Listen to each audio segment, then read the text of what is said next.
السلام علیکم۔ پیش خدمت ہے ریم شاہ انصاری کی قلم سے لکھی ایک خوفناک داستان، کالی حویلی۔ یہ سندھ کے ایک گاؤں میں بنی بوسیدہ حویلی تھی جسے لوگ کالی حویلی کے نام سے جانتے تھے۔ کالی حویلی کے لیے مشہور تھا کہ وہاں جنات کا بسیرا ہے۔ سورج کے غروب ہوتے ہی لوگ اس حویلی کے پاس سے بھی نہیں گزرتے تھے۔ لوگوں کا کہنا تھا کہ مغرب کے بعد کالی حویلی میں سے کسی عورت کے رونے کی آواز آتی ہے، اور آواز کے ساتھ بہت سے جانوروں کی خوفناک آوازیں بھی سنی تھی۔ حویلی کا خوف لوگوں پر اتنا سوار ہو گیا تھا کہ لوگوں نے حویلی کے ارد گرد کے گھر بھی چھوڑ دیے تھے۔ حویلی کے ارد گرد کے مکان بھی ویران پڑے ہوئے تھے۔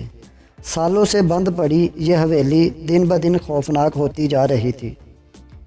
ان دنوں دوسرے گاؤں سے ایک خاندان اس گاؤں میں شفٹ ہوا تھا۔ کرم دین اور اس کی بیوی تہمینہ، کرم دین کا بیٹا علم دین اور اس کی بیٹی الحسینہ دونوں ہی جوان تھے۔ گاؤں میں چند روز کے بعد کالی حویلی کی باتیں اڑتی اڑتی کرم دین کے گھر تک پہنچی، تو علیم نے فیصلہ کیا کہ وہ کالی حویلی جا کر دیکھے گا کہ جو باتیں کالی حویلی کے لیے مشہور ہے وہ درست ہے یا نہیں۔ علیم ایک طاقتور بدمزاج نوجوان تھا۔ کسی کے آگے جھکنا اس کی فطرت میں ذرا برابر بھی شامل نہیں تھا۔ وہ بھوت پریت جیسی چیزوں پر یقین نہیں رکھتا تھا۔ اس کے مطابق جیسا اس کا دل تھا کسی اور کا نہیں ہو سکتا تھا۔ ایک دن کرم دین اپنی بیوی اور بیٹی کے ہمراہ اپنے آبائی گاؤں گیا ہوا تو علیم نے ٹھان لی کہ وہ آج حویلی کی جانب ضرور جائے گا۔ کھانا کھانے کے بعد وہ حویلی کی تلاش میں گھر سے نکل پڑا۔ حویلی کی جانب ایک نوجوان لڑکے کو جاتے دیکھ کسی شخص نے دیکھا تو اسے آواز دی اور فوراً رکنے کو کہا۔ بیٹا اس جانب نہ جاؤ، کیا تم نہیں جانتے حویلی کی جانب جو ایک بار جاتا ہے وہ واپس نہیں آتا؟ دراز عمر شخص کی بات سن کر علیم پل بھر کے لیے سوچ میں پڑ گیا اور پھر کہکوے لگانے لگا۔ او چچا، یہ بھوت وغیرہ کچھ نہیں ہوتے، اس لیے مجھے کالی حویلی جانے دو، میں بھی تو دیکھوں کالی حویلی کے بھوت علیم کا کیسے سامنا کرتے ہیں۔ علیم کی بات سن کر سامنے کھڑے شخص کے ماتھے پر پسینہ نمودار ہونے لگا، ٹانگیں ایک دم ہی کانپنے لگی۔ دیکھو بیٹا، تم کرم دین کے اکلوتے بیٹے ہو، اپنا نہیں تو اپنے باپ کا ہی سوچ لو۔ آدمی نے اسے کالی حویلی کی طرف جانے سے روکنا چاہا تھا۔ اتنے میں ہی حویلی کا مالک اپنے گھر سے نکلنے لگا تو اس کی نظر ان دونوں شخص پر پڑی جن کا رخ حویلی کے راستے پر تھا۔ وہ ہڑبڑاتا ہوا آگے بڑھا۔ بھائی لوگ، اس راستے نہ جاؤ، واپس نہیں آؤ گے، حویلی کے مالک نے خوف سے کہا تو علیم کے ماتھے پر ناگواریت کے بل نمودار ہوئے۔ میں ثابت کر سکتا ہوں کہ کوئی جن بھوت نہیں ہوتے۔ تم لوگ کہتے ہو نا یہاں سے کوئی واپس نہیں آتا، میں واپس آ کے دکھاؤں گا تم لوگوں کو، علیم نے قدرے چیخ کے کہا۔ تو آس پاس کے لوگ بھی ارد گرد جمع ہو گئے اور اسے سمجھانے لگے کہ یہ بیوقوفی کرنے کا سوچے بھی نہیں، مگر علیم اپنے فیصلے پر اٹل تھا۔ کچھ دیر بعد جب وہ نہ مانے تو حویلی کے مالک کے دماغ میں خیال آتے ہی وہ علیم سے مخاطب ہوا۔ ٹھیک ہے برخودار، اگر تم جانا ہی چاہتے ہو تو ایک کام کرو، میرے پاس کچھ کیلیں ہیں جو مجھے ایک بزرگ نے دی تھی۔ بزرگ نے کہا تھا کہ اگر یہ کیلیں مغرب کے بعد حویلی میں ٹھوک دی جائے تو وہاں موجود آسیب ختم ہو جائیں گے، لیکن پورے گاؤں کے سامنے تمہیں یہ کہنا ہوگا کہ حویلی میں تم اپنی مرضی سے جا رہے ہو۔ اگر تمہیں کچھ ہوا تو ہماری ذمہ داری نہیں ہوگی۔ میں وعدہ کرتا ہوں اگر تم حویلی سے سلامت واپس آئے تو حویلی تمہارے نام کر دوں گا۔ حویلی کے مالک کی آفر سن کے اس کا دل خوش ہو گیا، اس کے ارادے اور پختہ ہو گئے۔ ٹھیک ہے، اگر آپ مجھے قلعے لا دیں تو مغرب ہونے میں کچھ ہی وقت ہے، اس نے حکمانہ انداز میں کہا تو لوگوں نے اسے سمجھانے کے عوض اس کے پاس آنے لگے۔ کسی نے کہا ایک بار پھر سوچ لو، کسی نے کہا حویلی کے باہر ہی قلعے ٹھوک کے آ جانا۔ سب کی باتیں ایک کان سے سن کر دوسرے کان سے نکال رہا تھا۔ کچھ وقت سرکنے کے بعد فضا میں مغرب کی آواز گونجی تو حویلی کے مالک سے قلعے اور ہتھوڑی لے کر وہ ہاتھ میں لالٹین لیے کالی حویلی کی جانب بڑھ گیا۔ پورا گاؤں ہجوم کی صورت اسے جاتا دیکھ رہا تھا۔ سب کے چہرے پر خوف اور قدموں کی کپکپاہٹ تھی۔ وقت جیسے جیسے گزر رہا تھا ویسے ویسے اندھیرے میں تیزی آئی تھی۔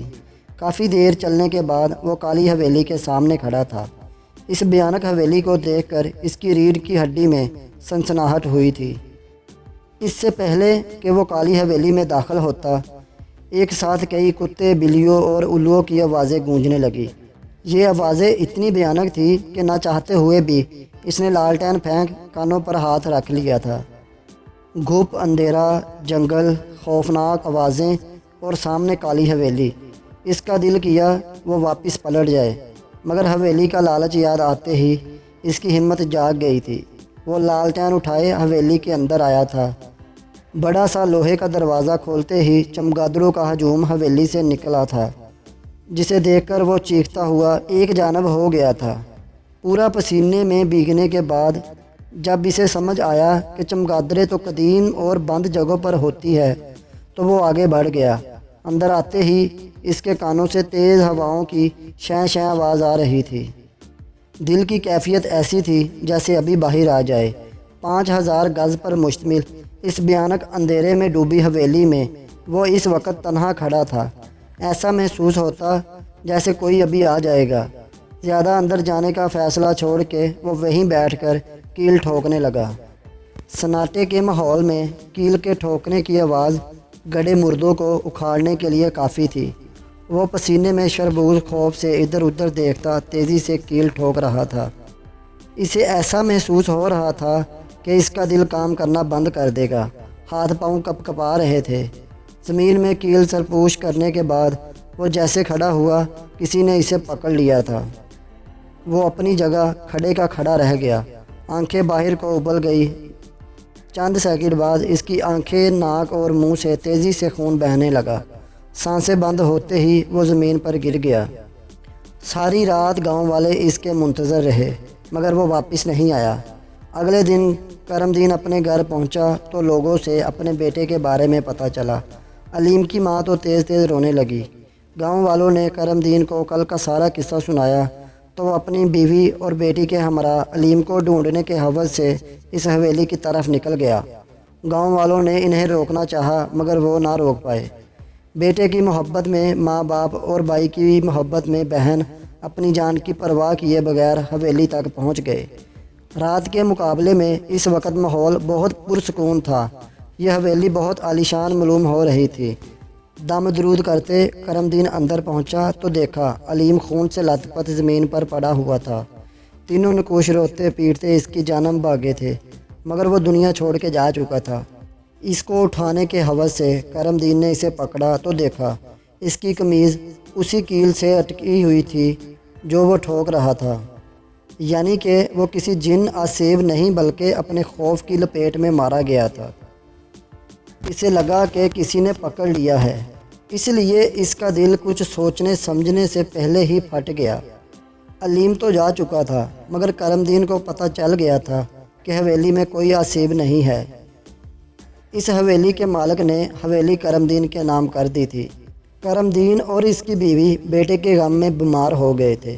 گھر اور باہر کی ذمہ داریاں الحسینہ کے سر پر تھی۔ وہ کماتی بھی تھی اور گھر بھی چلاتی تھی، ماں باپ کی خدمت بھی کرتی۔ اکثر بھائی کی یاد میں ماں باپ سے چھپ کر گھنٹوں گھنٹوں روتی رہتی۔ ایک دن شہر سے ایک بڑی کمپنی نے گاؤں آ کر کالی حویلی کو 2 کروڑ کے ہوس خرید لیا تھا۔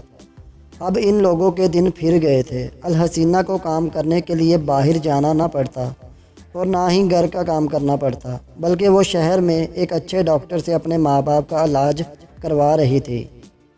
ایک دن اسی ڈاکٹر فرقان نے اسے اپنے ہم سفر بننے کی پیشکش کی تو اس نے خوشی خوشی قبول کر لی۔ اب انہوں نے گاؤں چھوڑ دیا تھا۔